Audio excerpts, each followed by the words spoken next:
Salam alaikum, Azul Filaoun. Bonsoir. La crise entre la Russie et l'Ukraine, dont les origines remontent à la chute du mur de Berlin, ayant entraîné la chute de l'Empire soviétique. Des accords verbaux entre Gorbatchev et les dirigeants occidentaux stipulaient le non-élargissement de l'OTAN vers l'Est, ce qui représentait une menace pour la nouvelle Fédération de Russie. Il est du domaine public que les Occidentaux ont failli à leurs engagements. Cela ne justifie en aucune manière l'invasion par les forces armées russes de l'Ukraine en complète violation du droit international.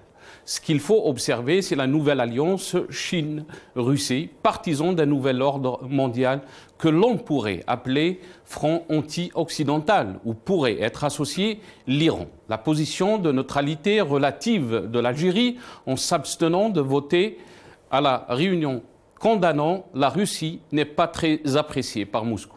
Un texte pourtant voté par une écrasante majorité d'États membres, 141 sur 193, dont la Tunisie, l'Égypte est plus surprenant.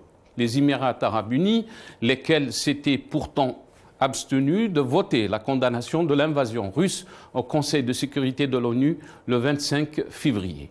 Le Maroc et 11 autres pays, dont 7 Africains, n'ont tout simplement pas participé au processus de vote.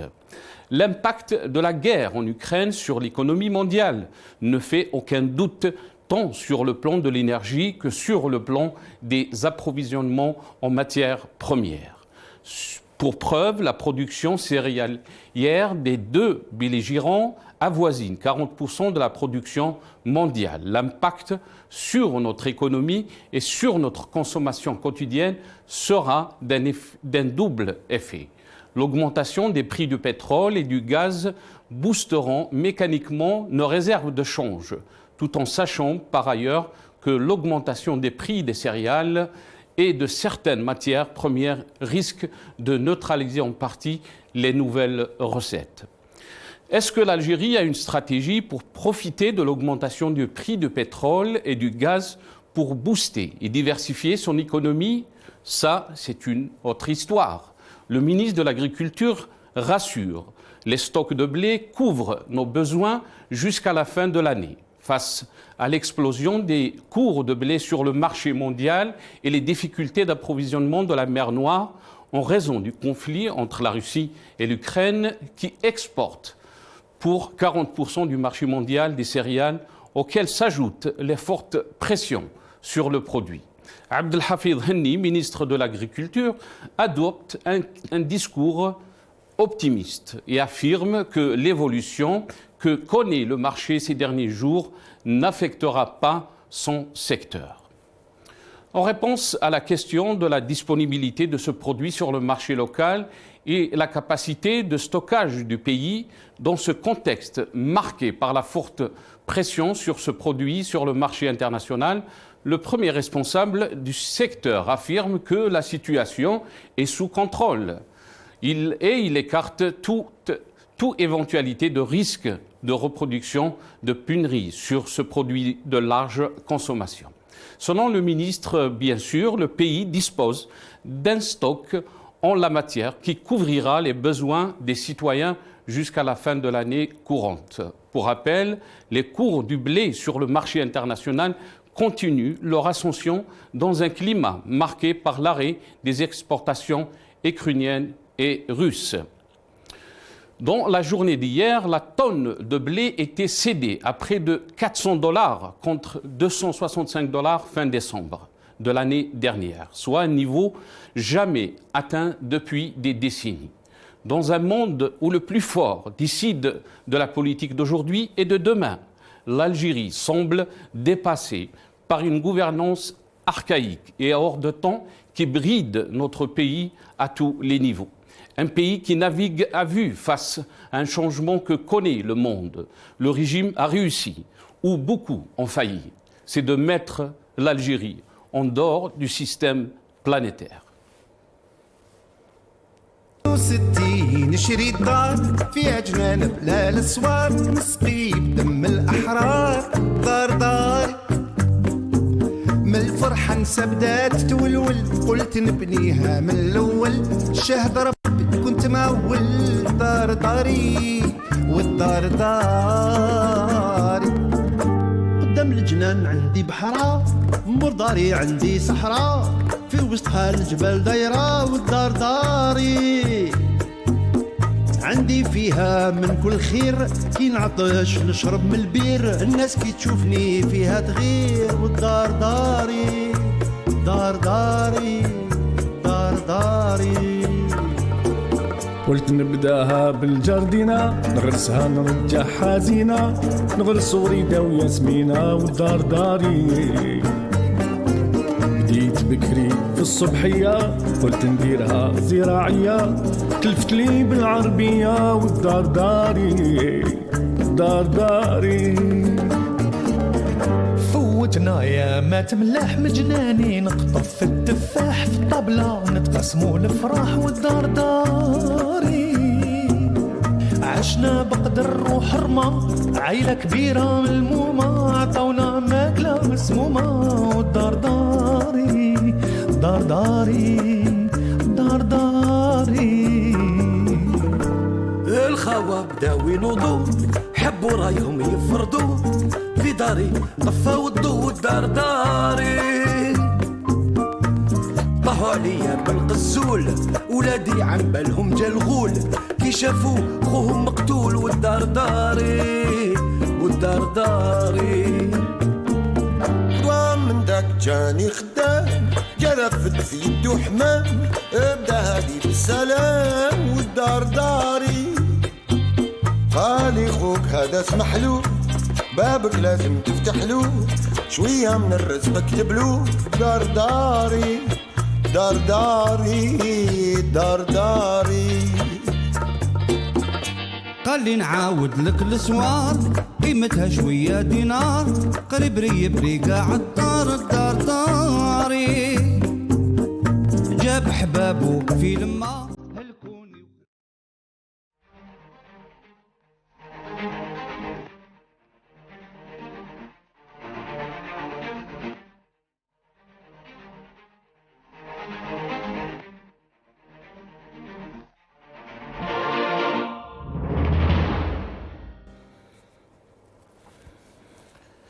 Crise ukrainienne, quel impact sur l'Algérie? C'est le titre de notre émission pour ce soir. J'aurai le plaisir d'accueillir dans cette émission donc professeur Houari Addi, professeur émérite de sociologie à Sciences Po Lyon depuis donc la France, qui sera avec nous.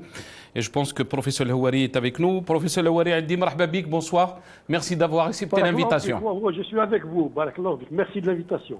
Allah yabarak fik. Merci professeur. On aura aussi le plaisir d'accueillir docteur François Desroches, président de l'organisation Justice et Droit sans frontières, qui est avec nous depuis Paris via Skype. Il sera avec nous depuis Skype. Bonjour docteur François Desroches. Merci d'avoir accepté l'invitation. Merci. À tout de suite. Merci à vous, merci. On aura aussi le plaisir d'accueillir notre ami Adel Jabbar, analyste politique. Il est avec nous depuis le Canada via Skype aussi. C'est Adel, marhaba bik, bonsoir. Merci d'avoir accepté l'invitation. C'est toujours un plaisir d'être là dans vos émissions. Une salutation à vos deux invités et puis un grand bonjour à notre peuple en Algérie et à l'étranger. Merci Adel Jabbar. Toujours un plaisir aussi de vous avoir dans nos émissions. On aura aussi le plaisir d'accueillir Karim Tabou, coordinateur national de l'UDS.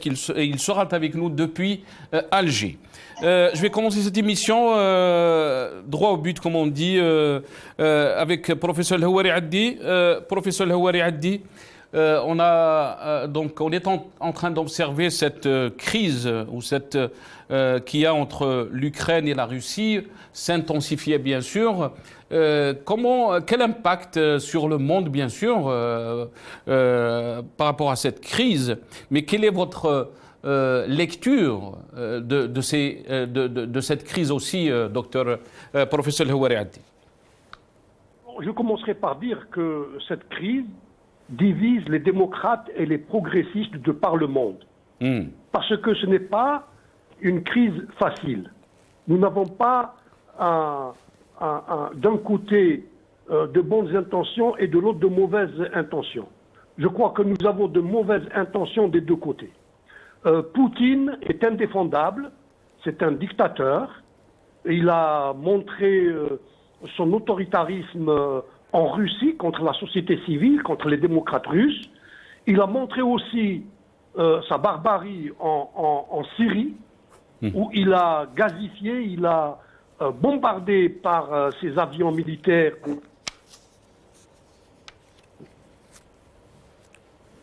Professeur Lhouari Abdi, Lhouari Abdi, est-ce que vous êtes avec nous? Ah, je pense qu'on l'a perdu. On l'a perdu, on est en train de me dire. Docteur François Desroches, est-ce que vous êtes avec nous, docteur François Desroches? Oui, bonjour, je suis en train d'organiser mon studio à domicile. Voilà, oui. Mais je suis avec vous. Voilà, très bien, bonjour, très bien. D'abord, bonjour à vous, à vos invités, à vos auditeurs, et merci pour l'invitation.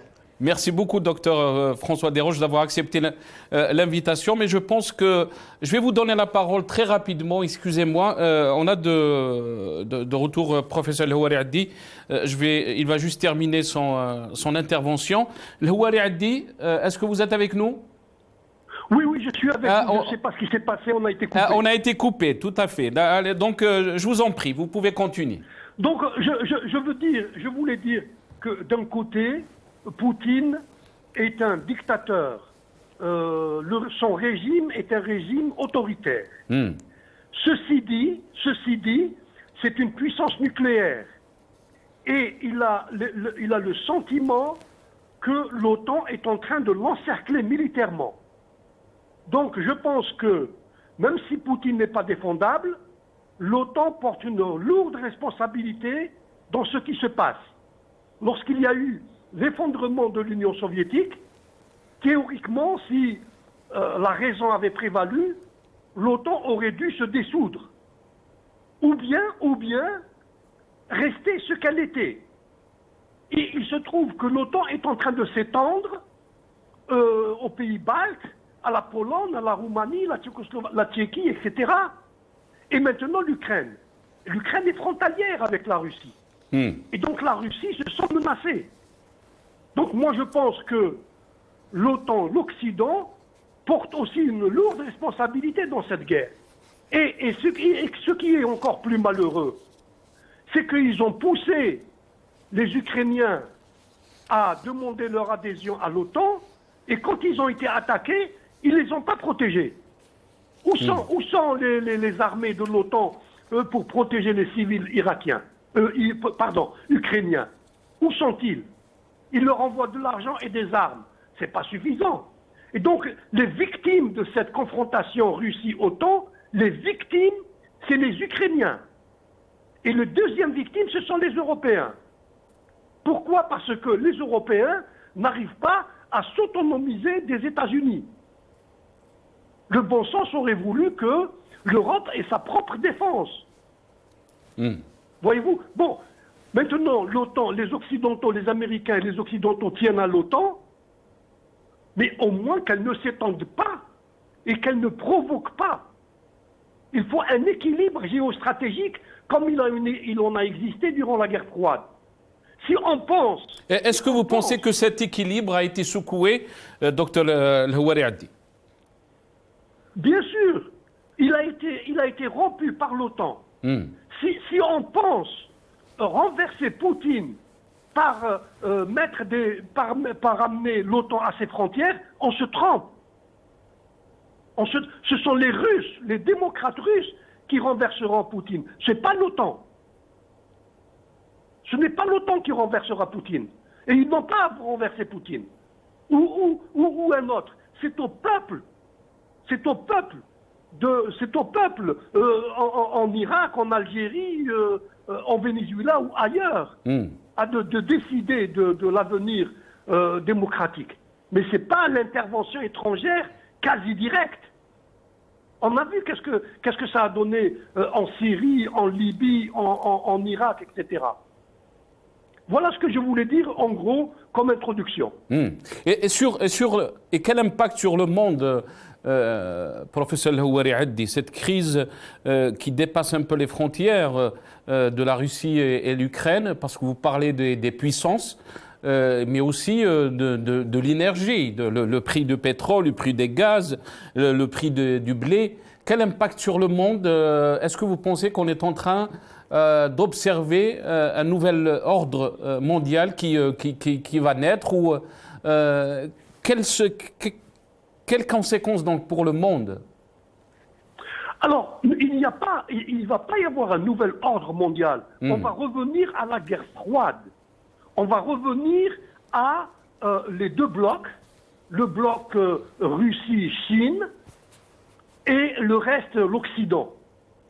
Nous, les pays qui ne sont ni de l'Occident ni de la Russie, nous devons être neutres et nous devons demander le renforcement du droit international et de l'ONU.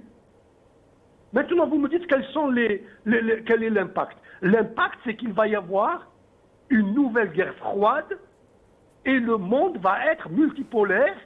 D'un côté, la Chine qui va être un pôle, de l'autre côté, la Russie, et ils vont établir des alliances sur certains points, et de l'autre côté, les États-Unis et les Européens. Et ce sera la guerre froide. Ce sera la guerre froide avec des guerres chaudes, de basse intensité, des guerres locales, que ce soit en Ukraine, en Géorgie, en Irak et ailleurs. Et ça, c'est ce qu'il ne fallait pas faire. Maintenant, sur le plan économique, évidemment, toutes les guerres provoquent des changements économiques, malheureusement à la hausse. Le pétrole, certains spécialistes du pétrole parlent de $200 le baril. Bien sûr, c'est bien pour l'Arabie Saoudite et même c'est bien peut-être pour l'Algérie. Mais est-ce que c'est bien pour les économies d'autres pays du tiers-monde qui n'ont pas le pétrole, ou même des économies européennes qui risquent de s'effondrer? Et tout va se renchérir. Non, cette guerre en Ukraine, c'est vraiment irrationnel, irraisonnable d'avoir provoqué quelqu'un comme Poutine. Vous avez parlé, professeur Houari Addi, comme quoi des pays comme, je pense, c'est ce que j'ai compris, comme le nôtre, l'Algérie, doivent avoir une position neutre par rapport à ce conflit. Qu'est-ce que cela veut dire? Et comment peut-on lire la position de l'Algérie face à cette crise? L'Algérie a des traditions de non-alignement. Et l'Algérie a, en tous les cas officiellement, a toujours défendu la promotion du droit international et du respect du droit international. Et le droit international n'est pas respecté par les puissances qui ont le droit de veto. Voyez-vous, lorsque les États-Unis ont envahi l'Irak. Mais est-ce qu'on est, docteur Houari Addi, parce que les critiques de cette position pourront dire quelle crédibilité pour que l'Algérie... si on peut dire, donc, parle du droit international quand le droit même de l'humain ou de l'Algérien n'est pas respecté, entre guillemets. C'est vrai, mais il y a la position officielle et il y a l'espace démocratique que les démocrates algériens doivent conquérir. Et précisément, l'Algérie officielle, elle demande le respect du droit international. Et les démocrates algériens, ils auront l'occasion de dire aux généraux, c'est bien ce que vous faites, vous demandez l'application du droit international, mais vous ne respectez pas d'abord la constitution algérienne elle-même, et vous êtes dans la répression. Il y a un double langage. Mais le droit international, c'est une norme juridique. Et c'est une norme pour laquelle il faut se battre. Le droit international, il protège la paix.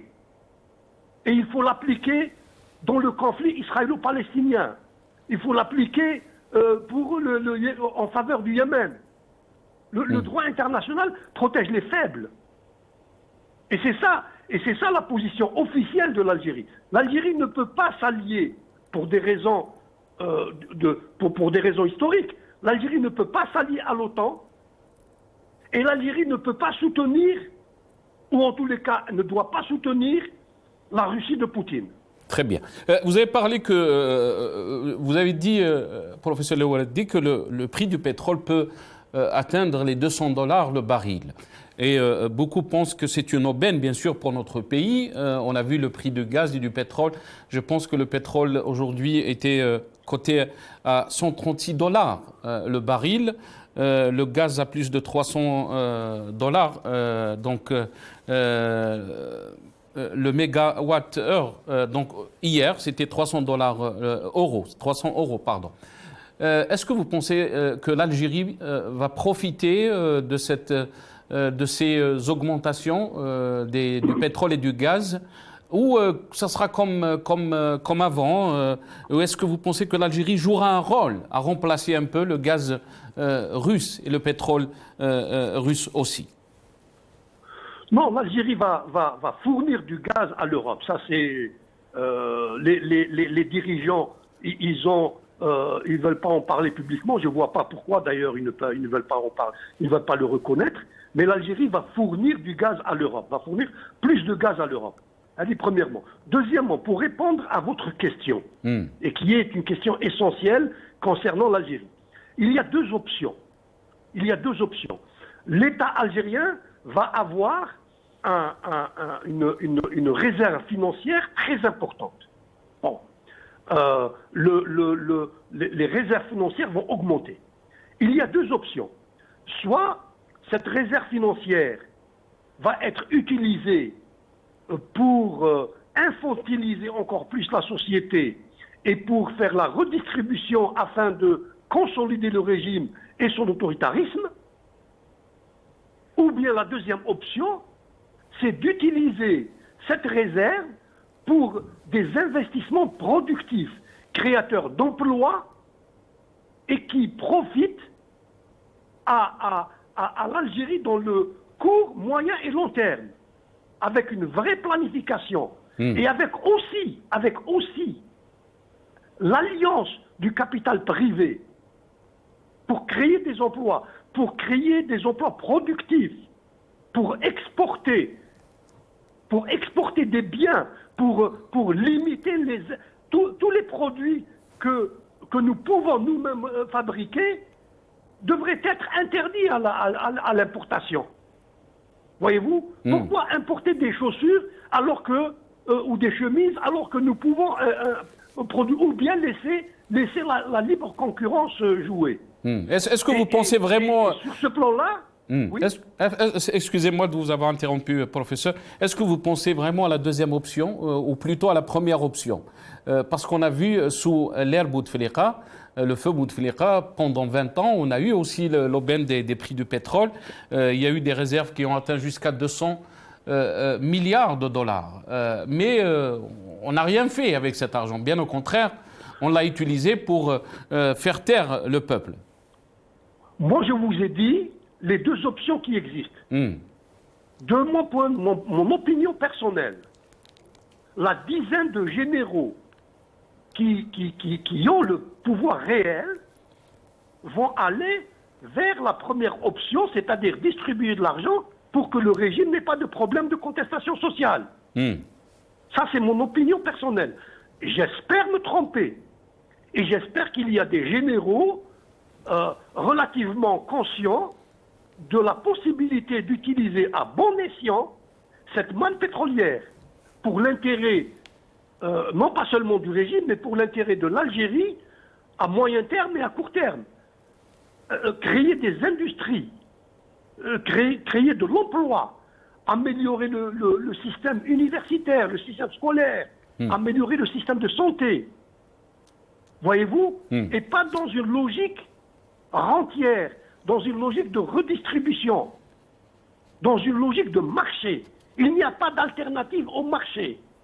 Et le marché, chez nous, on peut le mettre en place sans trop d'inégalités sociales, puisque nous avons, heureusement, des hydrocarbures. Donc on peut alléger la condition sociale des plus pauvres, des plus démunis en Algérie, grâce à cette manne pétrolière et laisser la rationalité économique du marché, n'est-ce pas, produire de la richesse. Très bien. Il faudrait arriver à produire de la richesse en dehors des hydrocarbures. Est-ce que les généraux sont prêts à changer de paradigme? Ça, il faut l'espérer, je l'espère. Dernière question, professeur Louari Addi. L'Algérie a été choisie comme membre du groupe de contact arabe pour contribuer à trouver une solution diplomatique à la crise en Ukraine. Est-ce qu'il faut s'en réjouir, professeur Louari Addi, ou bien au contraire, c'est le paradoxe total, parce que quand on cherche des démocraties dans le monde arabe, on se pose des questions. Comment on peut contribuer à une solution diplomatique à cette crise? Il faut trouver une solution diplomatique à cette crise et il faut des intermédiaires. Est-ce que vous pensez que l'Algérie peut jouer ce rôle? Elle peut jouer ce rôle parce que d'abord c'est un pays qui n'a pas d'ambition à la puissance mondiale parce qu'on n'a pas les moyens. Et c'est un pays, c'est un régime qui a de bonnes relations avec la Russie et qui n'a pas de relations mauvaises avec l'Europe et les États-Unis. C'est-à-dire, dans ce cas-là, l'Algérie pourrait être un intermédiaire pour amener la paix et dire que l'Ukraine doit être un pays neutre, ne doit pas adhérer à l'OTAN pour que cette guerre atroce cesse pour les Ukrainiens. Très bien. Merci beaucoup, professeur Louari Addi. Yatik Saha, merci. Merci, barakallahu fik. Barakallahu fik, Yatik Saha. Merci, professeur Louari, d'être avec nous dans cette émission. Professeur émérite de sociologie à Sciences Po Lyon, qui est avec nous depuis Lyon. Docteur François Desroches, je vous donne la parole. Merci encore une fois d'avoir accepté l'invitation. Qu'est-ce que vous pensez donc de cette crise en Ukraine et quel impact politique sur le monde? On a vu bien sûr la crise des réfugiés et je vous laisse la parole, docteur. Alors, quoi qu'il advienne, l'invasion russe de l'Ukraine a déjà rabattu les cartes des relations internationales. Et l'offensive de Moscou marque un tournant quand même mondial. Le vieux continent et les États-Unis, mais aussi le secrétaire général de l'ONU, M. Guterres, ont dénoncé d'une même voix une violation flagrante des principes au cœur du système international instauré après la Seconde Guerre mondiale. Et aujourd'hui, le fait est notable, la riposte a été aussi massive des pays occidentaux que le promettaient les dirigeants occidentaux. À l'avenir, la Russie, par exemple, elle sera un paria. Un paria, il est difficile d'imaginer. Tout à l'heure, votre invité a dit on va retour à la guerre froide, mais on ne sait pas comment. L'avenir la Russie, elle est en position extrêmement difficile et sera, comme je vous l'ai dit, un paria. Il est difficile d'imaginer comment elle pourra rétablir un semblant de normalité dans ses interactions internationales. Et puis autre chose. L'OTAN, qui était considéré comme mort cérébralement, il s'est réveillé. Il a acheté pour 1,5 milliard d'euros des achats d'armement pour l'Ukraine et la décision est très surprenante. Et puis quand même, cette invasion de l'Ukraine a fait bouger les choses. Regardez par exemple, le président de la Confédération helvétique, M. Cassis, a eu cette formule qui a été surprenante pour justifier un autre basculement d'ampleur. La Suisse, qui a une place bancaire qui est neutre internationale, mais aussi qui est un pays neutre, a choisi d'endosser quand même l'intégralité des sanctions économiques drastiques de l'Union européenne contre Moscou. Cette entorse, bien sûr, au statut des non-alignés, parce que quand on est non-aligné, on doit respecter une certaine neutralité. Ce n'est pas le cas de la Suisse, mais ce n'est pas également le cas de la Finlande et de la Suède, qui n'ont jamais été aussi proches pour franchir le pas d'une demande d'adhésion à l'OTAN.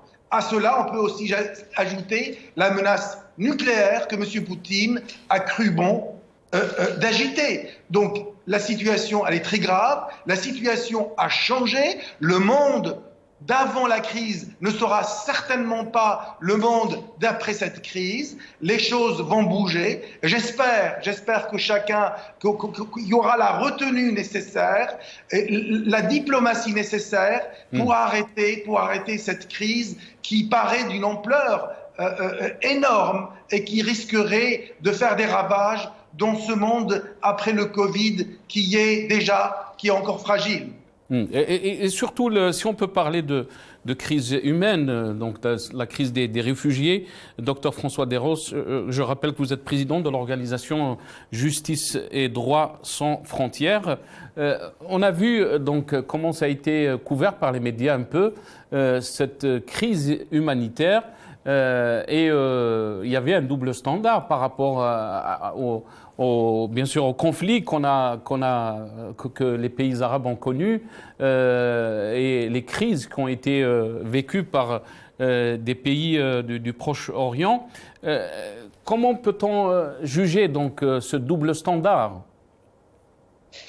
Alors effectivement, je suis triste en tant que défenseur des droits de l'homme de voir deux poids, deux mesures. Aujourd'hui, le 8 mars dernier, 2 millions d'Ukrainiens avaient quitté le pays depuis le début du conflit, d'après le Haut-Commissariat des Nations Unies pour les réfugiés. Les 27 membres de l'Union européenne ont décidé, écoutez bien, d'accorder sur demande une protection temporaire aux réfugiés fuyant la guerre en Ukraine, ce qui les exonère, mais complètement, d'une demande d'asile pour se trouver en situation régulière dans l'Union européenne. Une première depuis la création de ce texte qui a été adopté en 2001, mais qui n'a pas fonctionné pour les Tchétchènes, qui n'a pas fonctionné pour les Syriens, qui n'a pas fonctionné pour les Irakiens et qui n'a pas fonctionné pour les autres pays en guerre et qui aurait dû d'ailleurs fonctionner. Maintenant, ces Ukrainiens pourront séjourner durant 1 an renouvelable au sein de l'Union européenne, y travailler, accéder aux aides sociales, au logement, au système éducatif et aux soins médicaux. On va dire une majorité d'entre eux se trouve aujourd'hui en Pologne, mais aussi en Hongrie et en Slovaquie, et encore en Moldavie. À l'image de tous ces mouvements, ces réfugiés préféraient rester peut-être pour revenir en Ukraine si cela est nécessaire, mais ce qui est quand même absolument scandaleux et qui ne pourrait pas, pour ne pas atténuer l'effort et la noblesse de l'accueil des Ukrainiens ces derniers jours au sein de plusieurs pays européens, aujourd'hui on peut dire qu'on peut la comparer à la violence, à l'hostilité, à la fermeture avec laquelle ont été repoussés les autres réfugiés syriens, afghans, africains, qui étaient dans un malheur analogue à ces réfugiés ukrainiens. Et puis, moi, je ne peux pas m'empêcher aussi de rappeler le sort qui a été réservé aux réfugiés syriens, aux réfugiés afghans qui fuyaient pas moins la guerre que les Ukrainiens aujourd'hui. Rappelez-vous quand même que la Russie est responsable de la mort de 2 millions de Syriens, qu'elle a brûlé au napalm, qu'elle a aidé un régime qui était un régime terroriste, un régime autoritaire, un régime tyrannique, qui est le régime de Bachar al-Assad. Mais qui tuait ces Syriens? C'était les avions de chasse et les hélicoptères qui étaient remplis de bombes au napalm, de Russes qui venaient de Russie.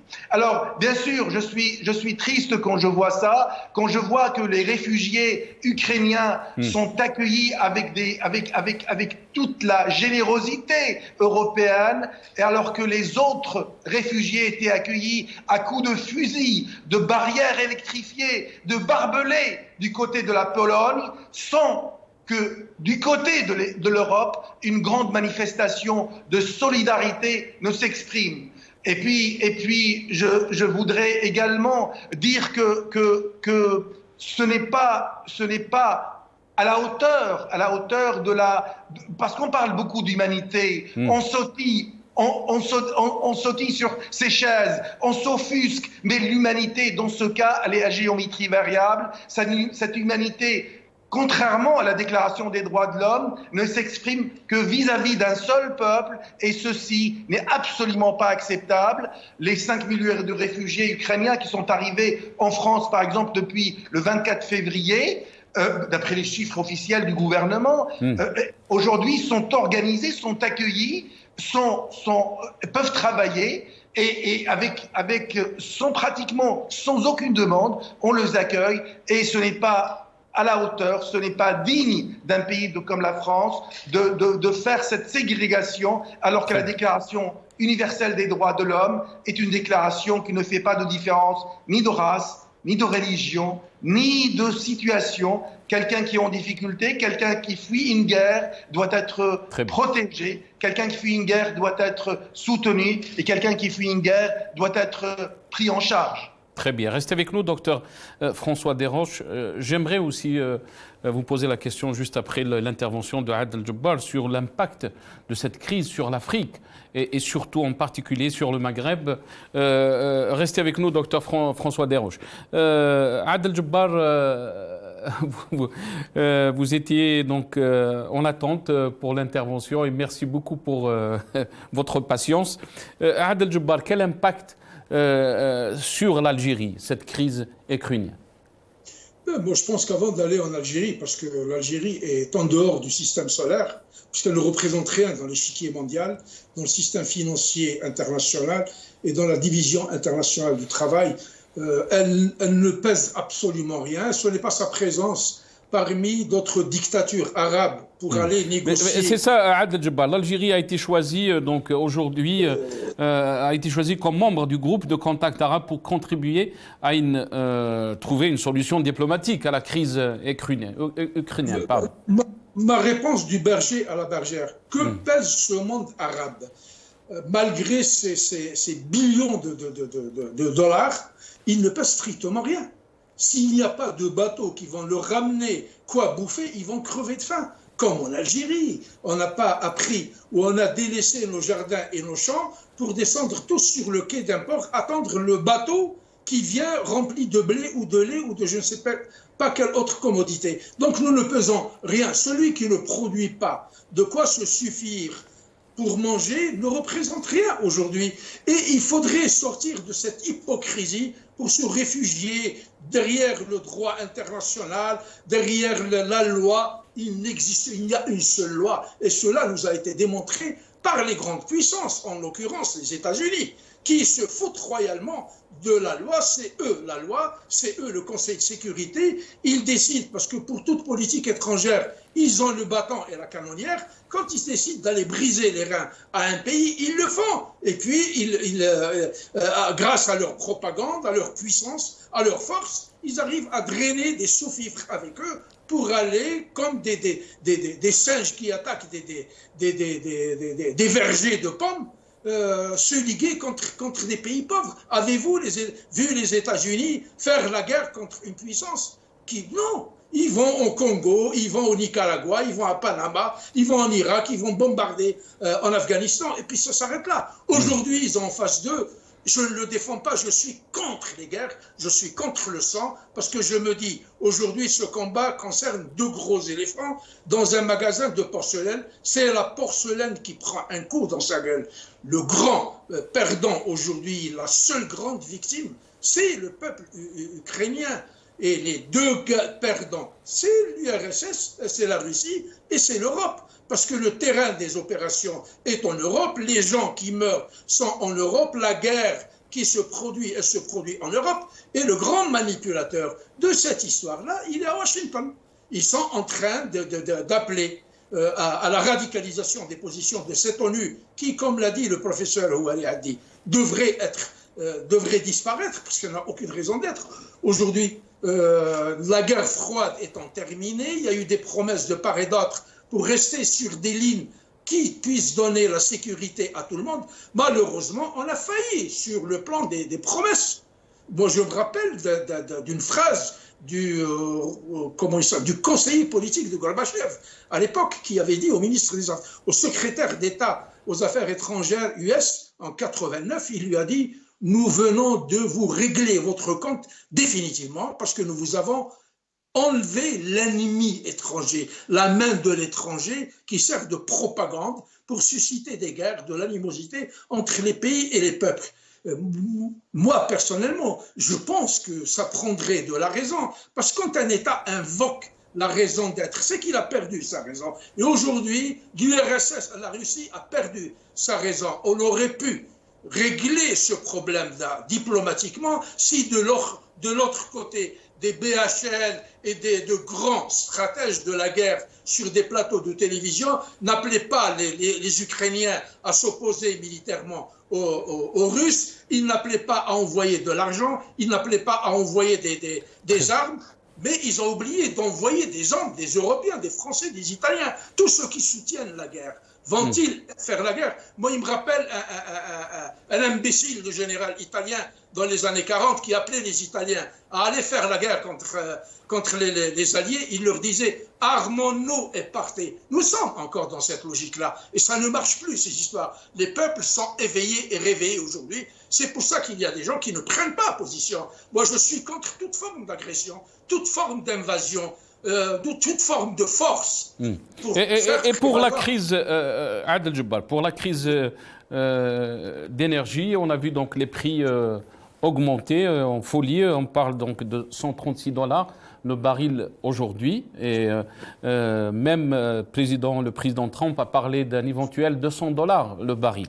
Ça ne va pas s'arrêter là. Absolument. Donc, est-ce que vous pensez que notre pays, l'Algérie, va profiter donc de ces augmentations et elle va booster son économie, ou bien au contraire, ça va être les mêmes politiques qu'on a connues dans le passé? Avant de répondre à cette question, on va juste faire passer cette vidéo. Donc, un expert en énergie, il répond à cette question à sa manière, d'après son avis bien sûr, et j'aimerais écouter votre avis, Adel Jabbar. On l'écoute. On continue à parler des conséquences de la guerre en Ukraine.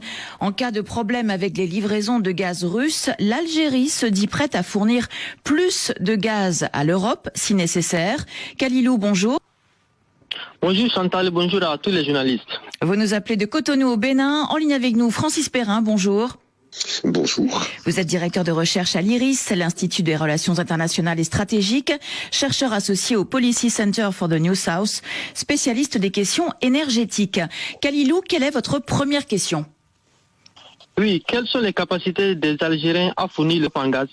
Francis Perrin, les Algériens sont en mesure de fournir aux Européens autant de gaz que les Russes le font jusqu'ici? Autant non. Aucun pays, d'ailleurs, pris isolément, ne pourrait remplacer la Russie, qui est le principal fournisseur de gaz de l'Union européenne, avec une part de marché d'environ 40%.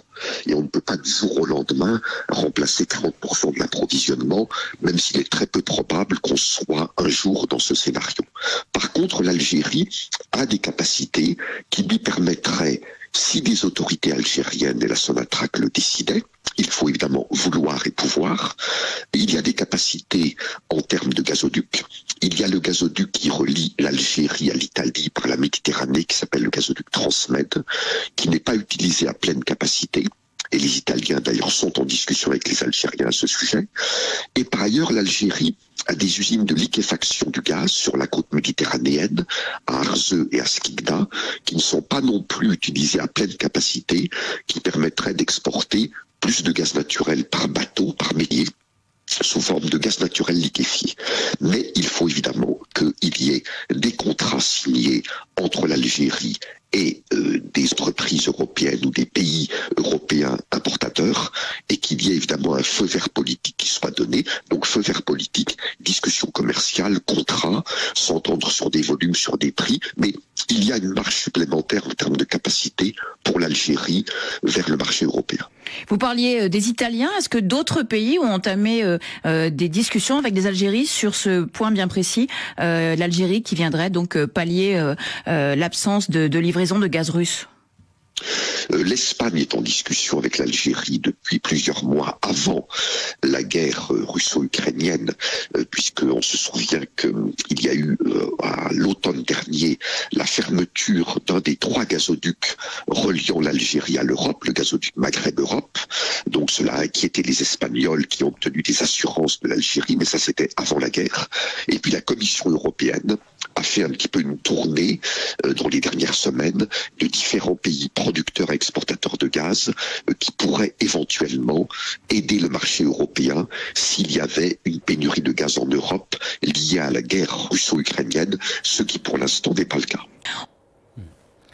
Donc, vous l'avez entendu, Adel Djebbar, est-ce que l'Algérie peut profiter donc de cette situation de crise pour, bien sûr, avoir une économie ou des réserves de change très importantes et diversifier son économie, ou bien au contraire, on est toujours dans les mêmes politiques? Vous avez entendu la réponse de Houari Addi. Je voudrais revenir d'abord sur les propos de cet expert-là, qui est parti directement au bateau GNL, au pipeline, à l'output, alors que l'input n'est pas réglé. Il faut parler aux gens de Hassan, il faut parler aux gens de Ain Saleh. Aujourd'hui, nous sommes à pleine capacité et nous avons de gros problèmes d'entretien de nos champs de production gazier. Du temps où j'étais à Hassan en 1978, nous avions déjà des problèmes de collapse sur les sur les puits de production de gaz du côté de Tigrim, c'est-à-dire le nord de Hassan, et depuis le temps, avec les capacités managériales et la qualité managériale que nous connaissons, vous imaginez la situation catastrophique de nos champs. Ce que ne veut pas dire cet expert-là, c'est que l'Algérie, au jour d'aujourd'hui, est full en termes de gaz naturel conventionnel. Il ne veut pas dire que l'Algérie recèle des ressources de gaz et de pétrole de schiste inimaginables. Apparemment, nous serions ou nous serons les troisièmes au monde. Et si vous vous souvenez bien, Tebboune est parti à Qatar. Il a été convoqué par l'émir du Qatar. Il n'est pas parti dans une visite d'État. Ils ont parlé, ils ont tenu du blabla dans un symposium sur le gaz à la demande des Américains qui veulent trouver des substituts au déficit du gaz russe. Quand Tebboune est revenu en Algérie, deux jours après, ces mégaphones, que je connais parce qu'ils étaient à Sonatrach avec nous, sont sortis pour parler de l'exploitation du gaz de schiste, c'est-à-dire détruire la faune et la flore algérienne. Les Algériens s'opposeront à cette situation. Nous ne sommes pas la 25e colonne du système capitaliste mondial. Les Algériens devront voir d'abord leurs propres intérêts avant de supplier à la folie de certaines personnes qui sont en train de se ruiner, de se faire la guerre. Les Américains, par la bouche du président Biden que j'ai écouté hier, il n'a pas été tendre. Il n'appelait pas au calme, il n'appelait pas à s'asseoir autour d'une table. Il faisait des menaces. Et quand vous menacez quelqu'un, c'est là où vous le poussez à l'extrême, il va s'entêter et il va apprendre à se défendre. Donc il parlait de quoi? Il parlait je termine avec ça. Il parlait de fournir des armes, de donner 12 milliards de dollars à l'Ukraine et de dire nous ne pouvons pas intervenir, armons-nous et partez. Dans le temps, en 95, il y a eu une guerre aussi entre la Russie et l'Ukraine. Il y a eu des sanctions, il y a eu un boycott. Les pays boycottés, la Corée du Nord a fabriqué ses bombes, l'Iran est en train de fabriquer ses bombes, elle ne s'est pas effondrée. D'autres pays qui ont subi le boycott économique de l'Europe et de l'Occident, ils ne se portent que très bien. La Russie a été sanctionnée, elle est devenue premier producteur et exportateur de blé. Très bien. Restez avec nous, Adel Djebbar. On a été rejoint par M. Karim Tabou, coordinateur national de l'UDS, qui est avec nous depuis Alger. Karim Tabou, bonsoir. Merci d'avoir accepté l'invitation. Marhaba bik, si Karim. Nasser, merci de l'invitation et les salutations aux invités, à Adel et les autres invités.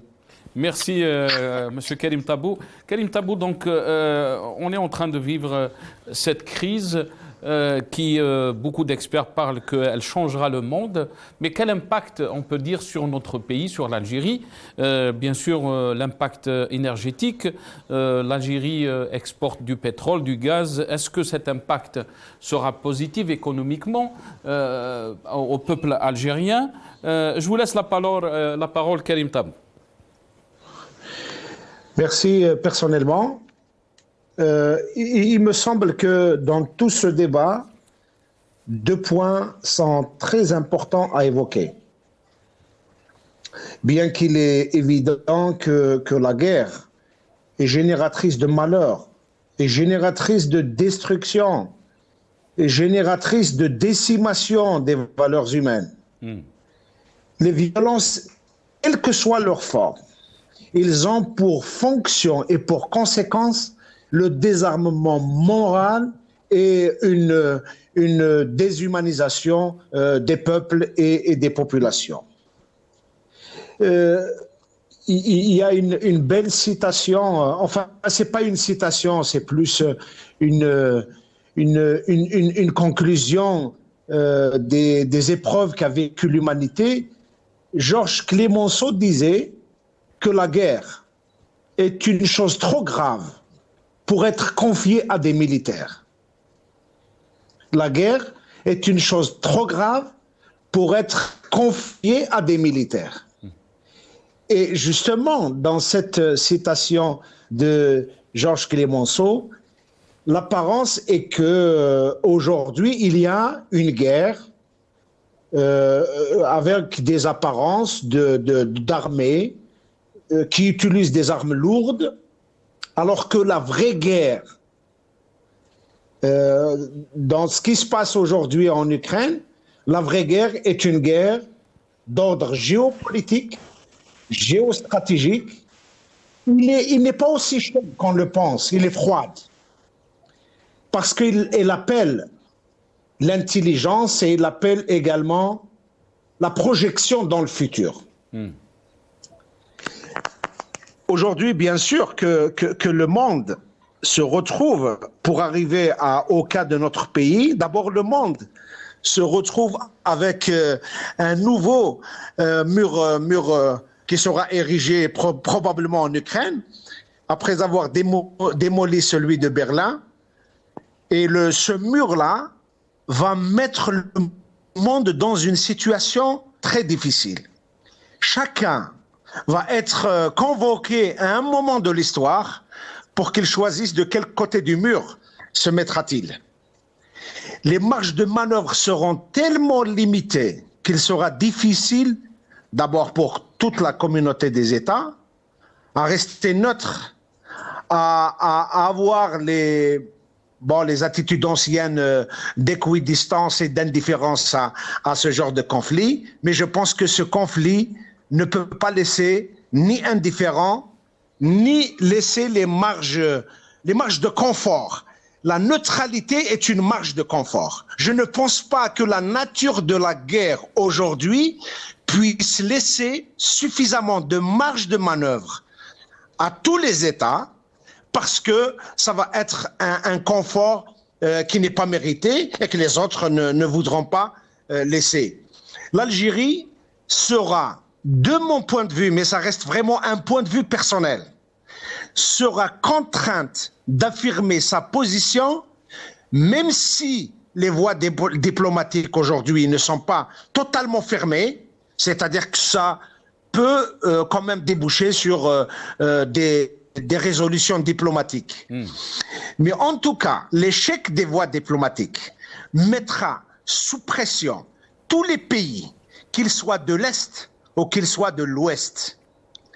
Et là, nous sommes dedans.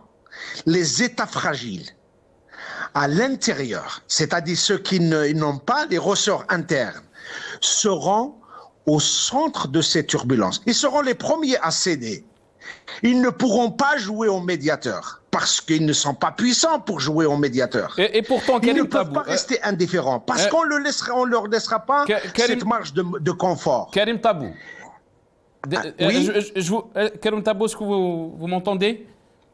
Oui. Je vous coupe juste la parole pour vous dire que vous êtes en train de dire que ils ne peuvent pas jouer un rôle, donc les pays, et je pense que vous parlez aussi de l'Algérie, mais l'Algérie a été choisie comme membre du groupe de contact arabe dans la Ligue arabe, je parle, pour contribuer à trouver une solution diplomatique à la crise en Ukraine. Comment vous voyez donc ce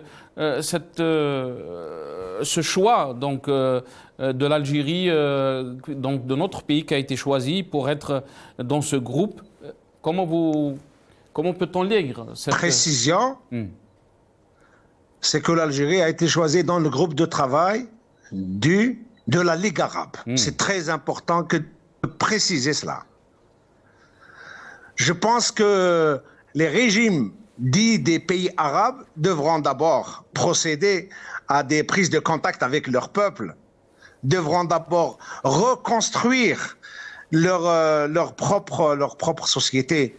Mais je passe parce que les enjeux sont tellement importants que ça sera certainement pas le syndicat des corrompus et le syndicat des dictateurs qui vont trouver les solutions à des problèmes qui sont aujourd'hui au centre de débat, de grands centres de recherche, de grands organismes politiques et financiers, de grands services de renseignement. Ça ne sera certainement pas. Clémenceau a raison de dire effectivement que la guerre est une chose trop sérieuse pour être laissée aux militaires, mais la politique également est une chose trop sérieuse pour être laissée à des régimes qui sont complètement illégitimes, incapables d'avoir de bonnes relations avec leur propre peuple. Que dire des relations qu'ils peuvent jouer au niveau international? Mais personnellement, je pense que cette guerre, et excusez-moi je ne sais pas comment qualifier ce que je vais dire, ce n'est pas de trouver des choses positives à la guerre, mais je pense que cette guerre aura des conséquences, disons, importantes sur le monde. D'abord, elle va accélérer d'une manière directe les processus et les programmes de recherche des alternatives durables aux énergies fossiles. Le monde ne peut plus accepter, et je pense que justement cette épreuve de quasi-monopole de la Russie en matière d'approvisionnement de l'Europe en gaz va certainement poser la vraie question de chercher les voies rapides pour aller vers ce qu'on appelle l'énergie renouvelable et l'énergie palliative à l'énergie fossile. Et le monde ne peut plus rester otage des monopoles de matières premières entre les mains et des gens qui vont faire des usages de pression. Deuxième, cette guerre obligera le monde à opérer des révisions déchirantes, importantes sur les institutions internationales. Ces institutions sont arrivées à leur limite. Et il va être nécessaire qu'une réforme profonde des règles du jeu politique international vont se créer. La troisième, c'est que cette guerre va modifier en profondeur les rapports des uns aux autres. Si le siècle écoulé après la Deuxième Guerre mondiale, l'humanité a plus ou moins créé un consensus contre le nazisme. Mais aujourd'hui, il y a vraiment une nécessité, et il va y avoir cette unité-là qui est remise en cause, et des lignes de démarcation sont en cours de traçage. Je vous assure que cette guerre en Ukraine, contrairement aux gens qui l'observent comme une simple affaire, et il y a les grands centres d'analyse et d'études qui sont en train de faire le nouveau tracé du monde. Bien sûr que cette guerre obligera toute l'humanité à se réinventer, à trouver de nouveaux contrats. Bien sûr, il y a une question, et je pense nous devons également ouvrir le débat sur ça, les insinuations nucléaires, c'est-à-dire que l'exhibitionnisme de Poutine sur le plan nucléaire, et puis ce qui se passe sur les stations nucléaires en Ukraine, va certainement créer une situation d'abord de peur, de psychose chez les uns, Mais est-ce que le monde va accepter à l'avenir que des armes de cette nature tombent entre des mains de potentats, de dictateurs et qui, au gré d'une humeur quelconque, sont prêts. Restez avec nous. Très bien, restez avec nous. Quant à l'Algérie, l'Algérie, excuse-moi, une minute. Oui, allez-y, Karim Tabou. L'Algérie peut tirer effectivement quelques dividendes de courte durée sur le court terme de la flambée du prix du pétrole. Mais d'abord, il y a deux obstacles. D'abord, un, est que l'Algérie, vu ses capacités de production, ne va pas être vraiment capable de remplacer la Russie et de faire des concurrences aux autres. Et la deuxième, c'est que la nature rentière du pouvoir politique en Algérie fait que la vision du pouvoir est de courte durée. Il s'agit pour le pouvoir d'amasser le plus possible d'argent pour pallier aux urgences internes. En dernier, je pense que la guerre en Ukraine va être un élément qui va également faire un nouveau tracé, notamment dans les négociations qui vont avoir lieu avec l'Iran dans l'accord nucléaire. Je pense que l'Iran également, il a un potentiel de gaz important et ça va être une bonne occasion pour que l'Europe puisse tirer les dividendes donc d'une négociation avec l'Iran. Bien sûr, mesure de clémence pour l'Iran contre éventuellement une forte exploitation du gaz iranien. Et ça peut être une débouchée, une solution possible pour l'Europe. Restez avec nous, Karim Tabou. Docteur François Desroches, je vous ai posé une question donc, par rapport aux conséquences ou l'impact sur le continent africain, en particulier en général, mais en particulier aussi sur le Maghreb.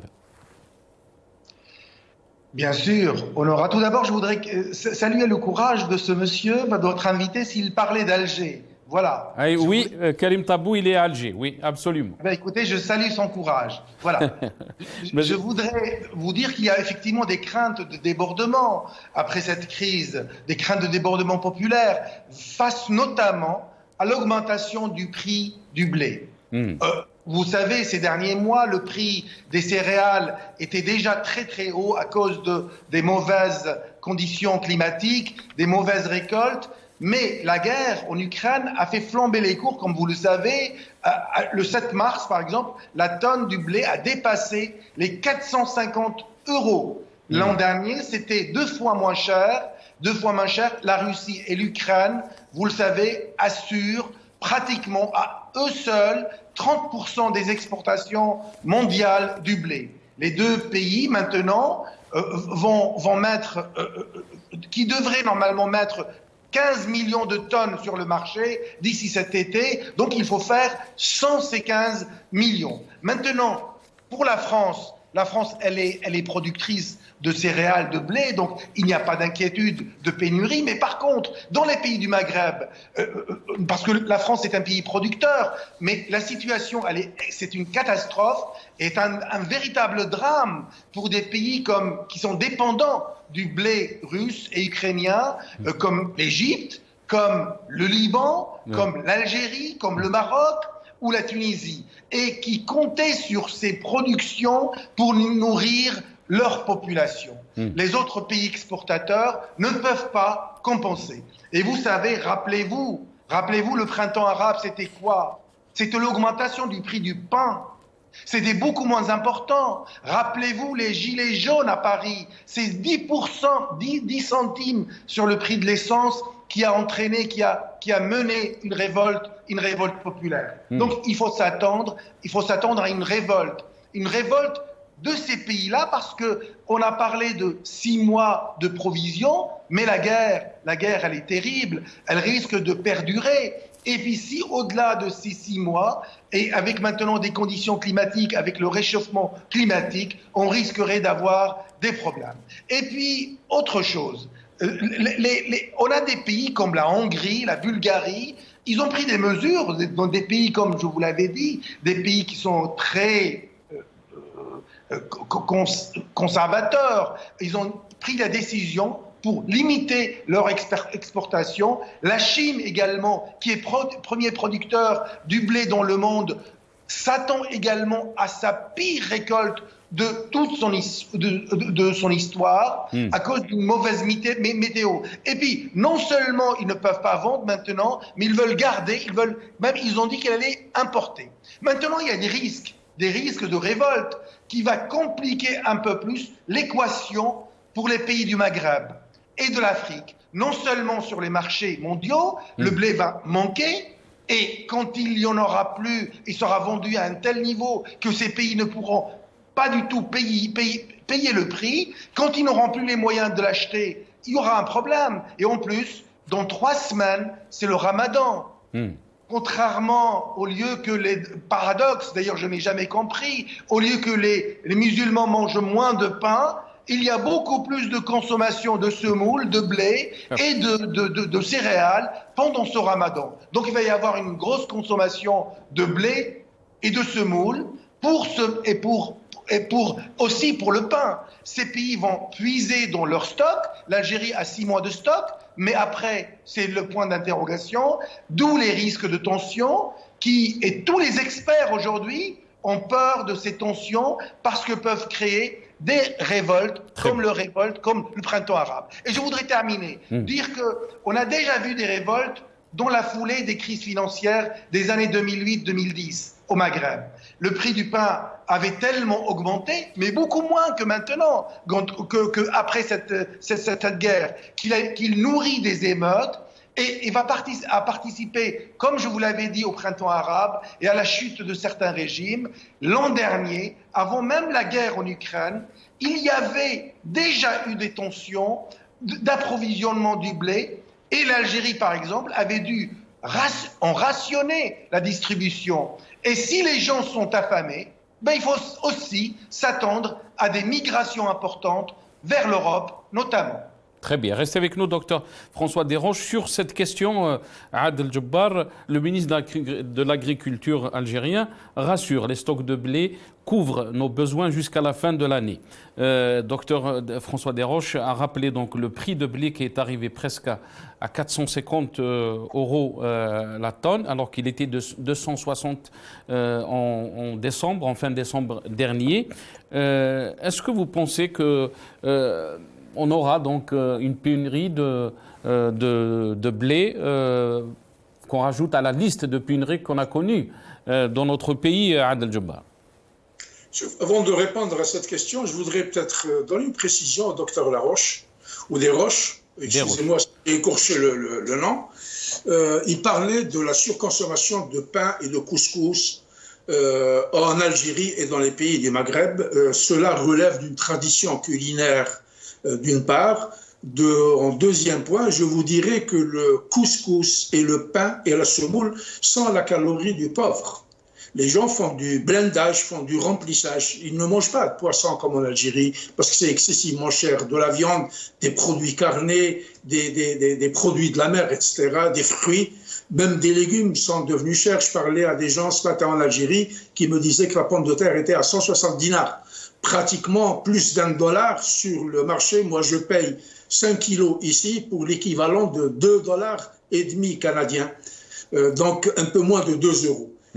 Donc, ça, c'est pour la précision, pour dire que les gens sont malnutris. Ils mangent très mal et s'ils se rabattent sur des produits comme le pain ou la semoule, c'est parce que c'est ces produits qui ont toujours été subventionnés par le trésor public. Ceci dit, je reviens au stock. Moi, je ne fais pas confiance à la planification du ministre de l'Agriculture. Je suis toujours sceptique à ce qu'ils font parce qu'ils n'ont jamais cessé de nous mentir. Ce n'est pas la première fois qu'ils nous diront la vérité. Je présume et j'appréhende une catastrophe pour la simple raison qu'il n'y a pas de planification stratégique dans ce pays-là.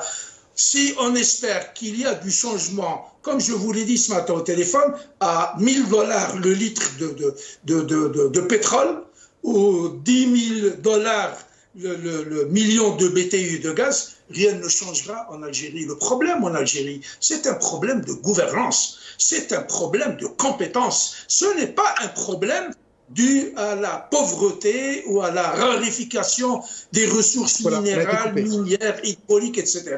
C'est la mauvaise gestion qui prévaut. On a eu 1500 milliards de dollars du temps de Bouteflika. Que sont-ils devenus? Ils sont partis en fumée. Ceux qui ont fait du pognon, du blé à sortir par leurs oreilles, c'est les multinationales qui sont venus prendre de gros contrats et les prédateurs, les corrompus qui sont aujourd'hui en fuite à l'étranger, qui se sont mis plein les poches, qui ont été garnir leur compte en banque.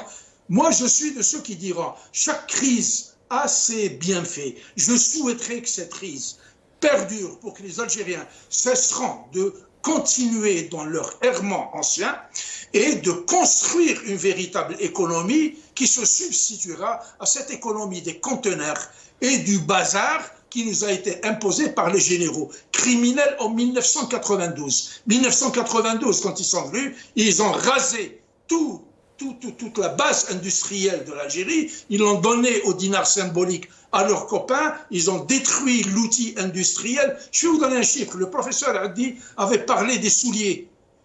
L'Algérie a importé en 2014 64,5 millions de paires de souliers, c'est-à-dire une paire de souliers et demi par Algérien. Sinon, on serait resté pieds nus. L'Algérie, du temps de Boumediene, j'ai visité les usines, elle a une capacité installée de 9 millions de mètres linéaires dans l'ex-Sonitex. Les machines sont là, rien ne fait, mais l'armée importe, la police importe, les privés importent. On a tué l'industrie algérienne, on a tué l'agriculture algérienne et on descend tous au port. Nous attendons que le lait de la vache hollandaise ou néo-zélandaise débarque en Algérie pour nous nourrir de lait. Il faut qu'on apprenne à cultiver nos jardins, il faut qu'on apprenne à cultiver nos champs et à produire ce que nous mangeons. L'équipe qui est partie faire de l'intermédiation, ce n'est qu'une équipe de corrompus, de dictateurs, qui sont partis avec un gros chèque à mettre sur la table pour dire aux Russes, arrêtons ça. Moi, c'est mon opinion. Très bien. Restez avec nous, Abdel Djebbar. Karim Tabou, Docteur François Desroches, bien sûr, a salué votre courage parce que vous intervenez d'Alger. Mais sur cette question surtout cette crise qui peut être inaubaine aussi, si on peut le dire, par rapport au prix du pétrole et du gaz, est-ce que le système ou le régime algérien va profiter de cette situation pour diversifier un peu l'économie algérienne ou bien au contraire c'est des politiques qu'on a vues auparavant, on l'a vu bien sûr la même politique pendant Bouteflika. Qu'est-ce que vous pouvez dire, Karim Tabou, surtout que vous êtes en Algérie, on a vu ces derniers temps tous les produits, même la pomme de terre a augmenté de prix, le pain, tous les produits de nécessité. Karim Tabou.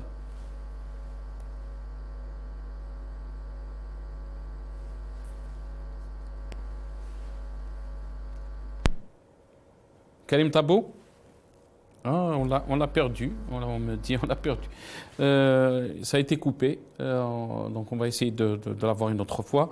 Avant de terminer cette émission, Docteur François Desroches, je reviens à vous. Est-ce que vous êtes optimiste donc, pour les semaines et les mois à venir par rapport à cette crise et aussi sur son impact sur le monde en Afrique ou au Maghreb? Je suis très réservé. Je suis très réservé parce que nous sommes en présence de qui? En présence d'un État. Il faut quand même rappeler les choses. Il y a un président ukrainien qui n'a pas le charisme nécessaire pour faire face à cette guerre qui est déclenchée. Nous sommes quand même, rappelez-vous, je voudrais rappeler à vos téléspectateurs que c'est le seul président pratiquement au monde qui a applaudi l'invasion israélienne à Gaza.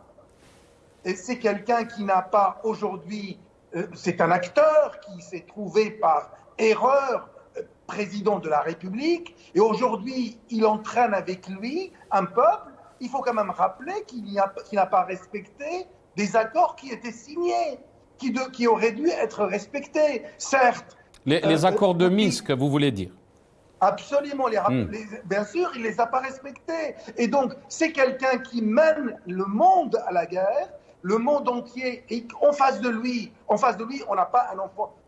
Poutine, ce n'est pas un enfant de cœur. C'est quelqu'un qui, aujourd'hui, à force d'être humilié, à force il risque d'appuyer, il l'a dit, son ministre des Affaires étrangères a dit la 3e guerre mondiale sera nucléaire. Donc, le danger existe.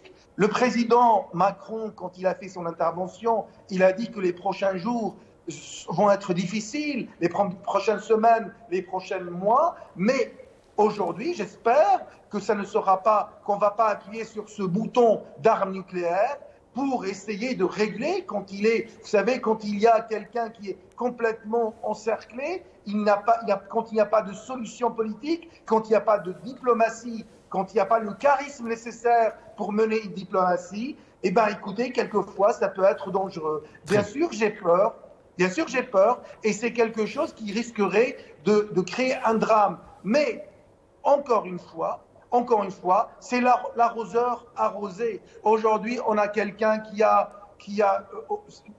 le régime les régimes d'extrême droite en Pologne, en Ukraine, dans d'autres pays de l'Union européenne, qui commencent à s'installer parce que ce sont des régimes populistes, montrent là leur danger et leur non-maîtrise de la politique, de la diplomatie.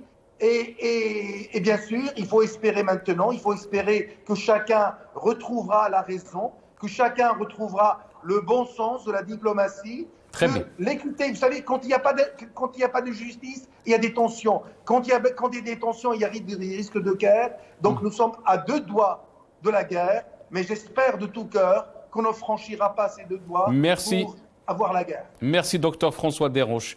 Et désolé, on a été pressé un peu par le temps. Je pense que Karim Tabou est avec nous. Karim Tabou, est-ce que vous êtes avec nous? Là. On a été coupé, Karim Tabou. Je vous ai dit que docteur François Desroches, bien sûr, salue votre courage parce que vous intervenez d'Alger. Juste sur une dernière question, parce qu'il ne nous reste pas beaucoup de temps. Comment vous voyez les choses évoluer, Karim Tabou, par rapport à cette crise aussi, mais surtout son impact sur l'Algérie? Est-ce que le régime algérien va profiter de cette crise pour diversifier l'économie algérienne? Très rapidement, Karim Tabou. Non, l'Algérie, comme vous le savez, est un pays hors norme. Ni ses chiffres, ni ses statistiques ne sont fiables. Lorsqu'un ministre de l'Agriculture parle d'un stock de blé pouvant couvrir les besoins nationaux sur 6 mois, nous savons très bien, rien ne prouve aujourd'hui que le ministre lui-même sera là dans 6 mois. Quelqu'un d'autre viendra à sa place et il dira tout le contraire. Dans tous les cas de figure, l'Algérie, pour qu'elle s'en sorte de cette crise, doit se sortir